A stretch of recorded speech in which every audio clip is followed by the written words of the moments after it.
Welcome back, Brave Duelists. Today we're going to be talking about Labrynth. So, Labrynth, this deck is so powerful. As a matter of fact, because it didn't get hit in the newest ban list, it has been so strong. And I don't know why they didn't hit it, because this deck is probably one of the most broken ones in the format right now, and I'm going to show you why as well. So, starting off with the monsters, we have, of course, your staple, the 3 Lady Labrynths of the Silver Castle. If you're not playing 3 of them, you're not playing the deck correctly. This monster just does everything. It special summons itself by using Labrynth effects or normal trap card effects. It becomes a Towers monster that can't be targeted nor destroyed by your opponent's card effects while you have a set back row. And when you activate a normal trap, you get to search for any normal trap card. And that's your bread and butter of your gameplay as well. After that, you're going to be running your one-off lovely Labrynth. She is a great card to play about because she can special summon herself like Lady. You only need to run one of. And also because, you know, Welcome Labrynth, the trap card, allows you to just special summon from the deck. And Big Welcome lets you special summon from the deck, hand, or graveyard. Next up, we do have a couple more monsters. We're going to be playing a variant with the Furniture. I believe that the Furniture is really strong, just because you get to play those long con scenarios better. So, for the Furniture, we're going to be running Chandragalier and 2 Stovey Torbis. So they practically do the same thing. You can discard them or send them from the field to the graveyard in order to set a Labrynth spell or trap card. 9 times out of 10, you're going to be setting the Welcomes or the Big Welcomes. On top of that, we have 1 copy of Labrynth Cool Clock. You can run 2 copies, but I feel like 1 copy is just better overall. Well, you can just discard it for effect. And then if you control a Labrynth monster, you can activate a trap card that you set on the same turn. There are some very crazy combos that you can do with it, and I'll show you one of them later. 2 Ariana and 1 Ariane. So the mates are really good. You can replace this Ariane with another Ariana, but I like running 1 Ariane in case you have way too many traps on your field, and it lets you get into a rank 4 play like Baguska, or like some of the other rank 4s that I have on my extra deck. And now Ariana, she's great because you summon. She's just the Stratos of the deck. You summon it, and then you get to search for a Labrynth card. So you can search for Cook Clock, Lady, Lovely Lady, even the Furniture if you need it, or you can even go for the field spell or the trap cards as well. Very versatile, very good. And now for our non-Labrynth monsters, we're going to be running 2 Wannabe and 1 Absolute King Backjack. So Wannabe is a really fun card, especially when you're going first, which says that you can discard it at the end phase, and then depending on the number of back row that your opponent does not have, you can excavate that number of cards from the top of your deck, and if you see a normal trap card, you get to set it. So if you go run turn 1, your opponent won't have any back row at all, so you get to excavate the top 5 and get a free trap card as well. Now, Absolute King Backjack is kind of similar. So when it's sent to the graveyard, you get to look at the top 3 cards of your deck, and then you organize them in whatever order. And then during your opponent's turn, you can excavate the top card, and then if it's a trap card, you can set it and activate it that turn. So Wannabe is just like your own turn card, and then Absolute King Backjack, if you manage to, you know, get it from the deck to the graveyard or the field to the graveyard, you're able to, you know, further and extend your trap plays. Now for our spell cards, because we're running just a couple of spell cards. So we're running 2 of the field spell. You can run only 1 or 2. I like to run 2 in case one of them gets popped or deleted. And then we're running 1 Pot of Prosperity and 2 Pots of Extravagance. Preferably you run 3 Pots of Prosperities, but I'm poor, so I only run 1.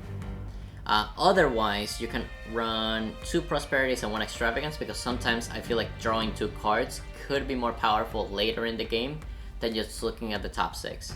But Prosperity is really good for a reason. And now let's talk a little bit about this field spell, because this field spell is more of a win more card rather than one of those, you know, crutches for your archetype. So what Labrynth does is that if you activate a Welcome card, or I guess a Welcome Labrynth card, it adds the additional effect of destroying a card on the field. Why that's important is that Lovely, the Furnitures, and the Mates have extra effects when monsters leave the field via trap effect. So for example, the Mates let you draw 1 card, Stovey special summons itself back, Chandragalier, adds itself back to the hand, and then Lovely gets to pop a card on the field or in the hand. So Labrynth allows you to just further those plays, and if you activate a non-Labrynth trap card, you get to special summon a Fiend from your graveyard or your hand as well. So like I said, it's a win more card, it feels good to play, but you don't always have to have it on your field. I see that a lot of new Labrynth players lose a lot because they try to get this field spell as quick as possible when you don't really need to. And speaking of trap cards, we're going to be running, of course, Triple Welcome Labrynth. This card is amazing. It lets you special summon a Labrynth monster from your deck, and then if it's in the graveyard and a monster leaves the field by a trap effect, you get to bring it back. Also, once you special summon a Fiend, you're locked into Fiend type monsters until the end of your opponent's turn. So if you're running some extra deck cards to special summon, just be aware of that. We also have Triple Big Welcome Labrynth. It's the same thing as Welcome Labrynth. It lets you special summon a Labrynth monster from your deck, hand, or graveyard. But then afterwards, you have to return a monster from your hand, from the field, into the hand. This card is fantastic because one, it special summons from not only the deck, but also the hand or graveyard. And then because it removes your own monster from the field to the hand, it activates the other Labrynth effect. So this card is great. And if that wasn't enough, if you can banish this card from your graveyard and then target a card on the field, any card if you control Lovely or Normal Lady, and you get to bounce it back to the hand. Otherwise, you can target your own monster, bounce it back to the hand, and then you activate the effects. So those are the Labrynth traps. You could technically count this next one as a Labrynth trap card. It's called Archfiend's Ghastly Glitch, that if you control a Fiend, you target a card on the field, destroy it, and then send a Fiend monster from your deck to the graveyard. This card is great if you know that you're playing against an opponent that likes to get rid of your cards like Runic, where you're banishing cards, or you can just pitch Backjack in order for more extension. On top of that, we have the other staple trap cards. So we're going to be running Double Compulse. Compulse is great because you can target your own monsters, you can target your opponent's monsters. Let's say that you activate Ariana effect to search for a card, and then they try to effect Veiler it. Then you can just compulse it back to your hand, and because it's not on the field, the effect goes through, it doesn't get negated. Next up, we have one Infinite Impermanence. Infinite Impermanence is great because, negates an effect, and then if you set it, then you can negate a card on the same column, spell or trap card on the same column, so it's very solid. It's good going second as well. So running one of them doesn't hurt at all, especially because you can search it. Then we have Double Terrace of the Overroot. Terrace is really good because it's targeting removal, but it sends to the graveyard instead of destroying. So cards like Hugin from Runic, or maybe other cards that are not affected by destruction, they fear this card. Another great thing about Terrace is the fact that you choose a card in your opponent's graveyard and you set it face down on the field. So if your opponent is playing through a combo on their turn and they need a card on the graveyard, you can change one of their key pieces on the field to one in the graveyard, and because it's set face down, they can't use it for link plays or synchro plays or Xyz plays. They could use it for fusion summon, so just be aware of that. But if they have a spell or trap card on the graveyard that they might need to bring back, then you can also set that as well. Next trap card, we have Double Torrential Tribute. So even though Lady is a Towers monster, it's still affected by your own effects. So if you do activate Torrential Tribute, she will get destroyed. But if you have the field spell, you get to, special summon back a Fiend because it is a non-Labrynth trap card. And at the same time, if the furniture is in the graveyard, you get to bring back some of this stuff. So, activating this effect does not feel bad in this deck. Next up, we got the only floodgate on the main deck, and it probably is one of the best floodgates to run in Labrynth, called the Barrier. You just say no to Ritual, Fusion, Synchro, or Xyz. Links are saved, but if you activate this and you know what your opponent's running, they're not able to either Synchro, they're not able to Xyz, they're not able to use whatever monsters they have in their extra deck. And if they do have one of those monsters on the field, those effects are negated. So they're pretty much sitting ducks at that point. Next up, we're going to be using our other blanket effect, Destructive Derma Karma Cannon.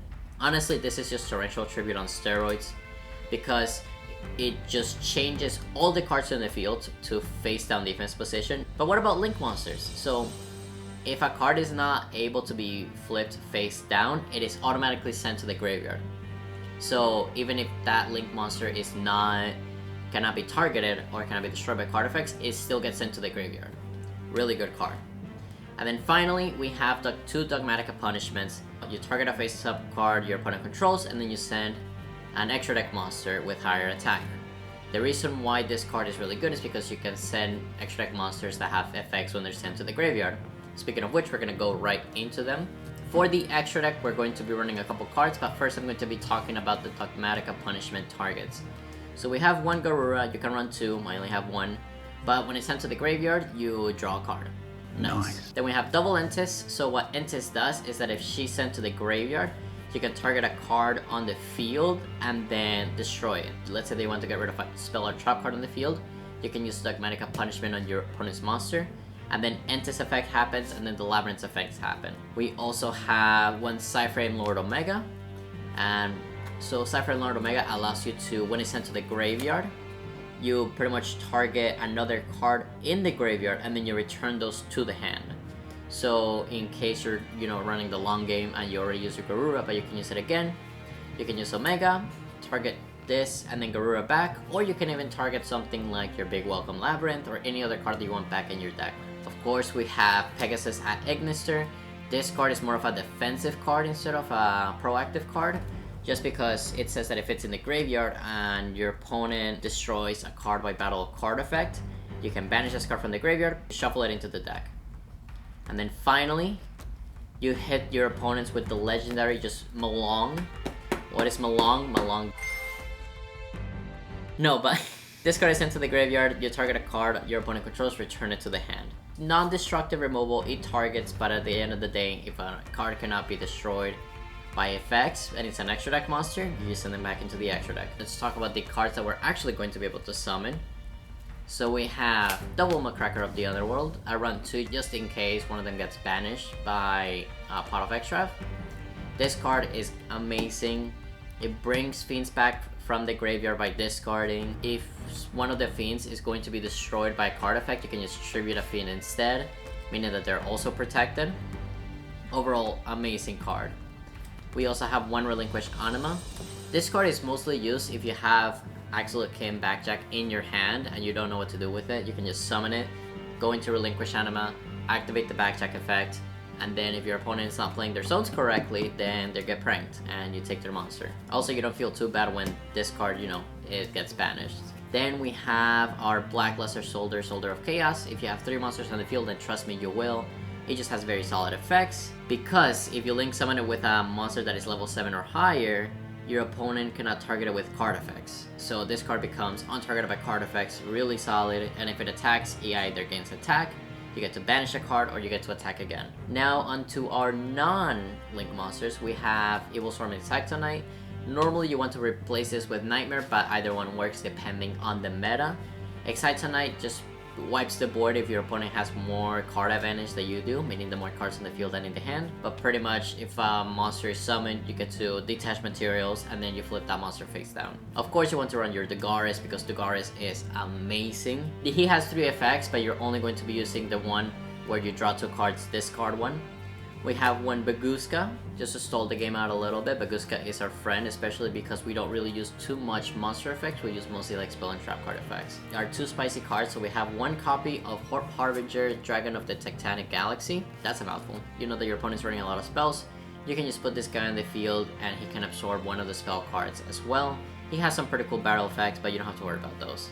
And then finally, we have this new synchro monster called Chaos Angel. So when it's special summoned, you can target 1 card on the field and banish it, and when you special summon it with dark monsters, because you only have darks, it cannot be destroyed by battle. Now what's crazy about this card is that it treats light and dark monsters as tuner and non-tuner. And finally, because it's a fiend and it's in your graveyard after it was special summoned, you can bring it back with Labrynth, and because it's special summoned from the graveyard, you can still banish a monster.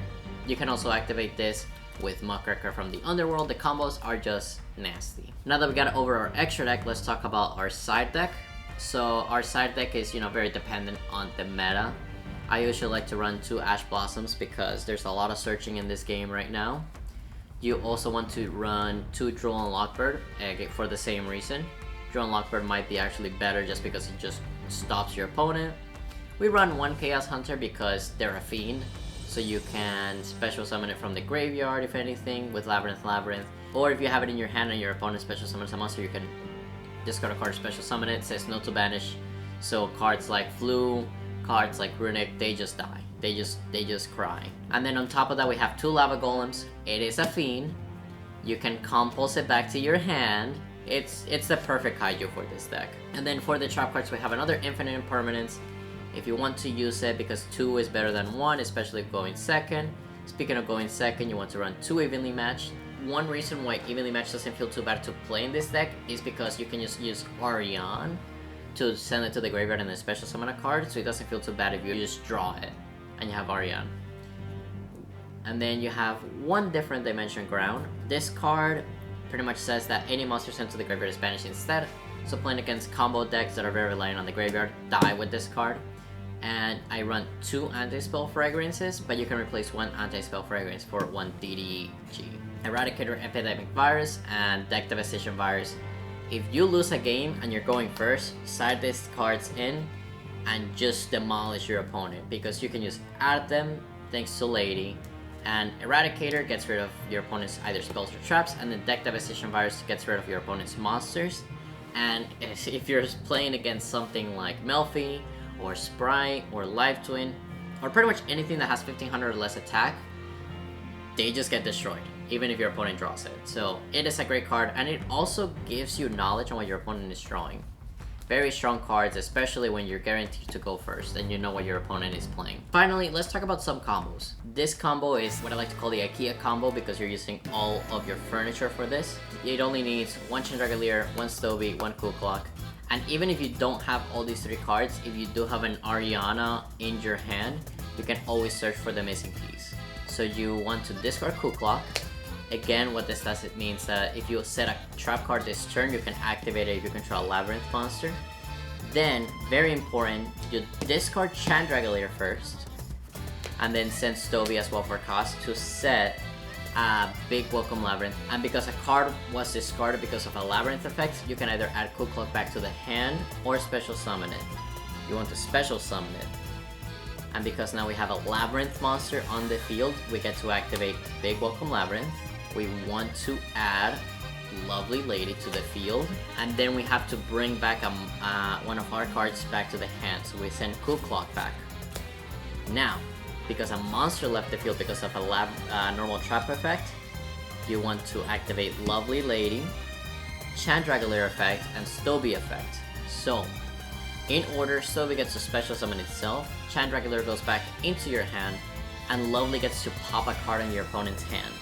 Now, why is that great? One, you pretty much took out one of your opponent's combo pieces. And second, because it's in the graveyard, you actually get information on what that combo piece is. So now you know whether to set your punishments, you know whether to set your glitches, or now you know what to call for when you use D-Barrier. But the combo's not over yet, because you want to then activate Stovey effect on the field to send itself to the graveyard and discard Chandragalier to set the Welcome Labrynth. And now Lovely effect activates. If there's a trap card in the graveyard, I get to set it, and then I'll be able to activate it during my opponent's turn. Now again, this was a 3-card combo. I know, crazy, 3 cards is too many for a combo nowadays. But now you get Lovely Lady, which, by the way, Lovely Labrynth, if you activate your trap effects, your opponent cannot activate monster effects in response anymore. You also get the pop from your opponent's hands, and now you have Welcome Labrynth to special summon and Big Welcome Labrynth to special summon as well.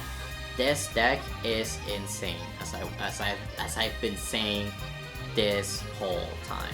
You always want to use, Ariana, and then if you have Welcome, then you add Cool Clock. If you have Cool Clock, you add Welcome. If you have none of those, then Pray. I don't know.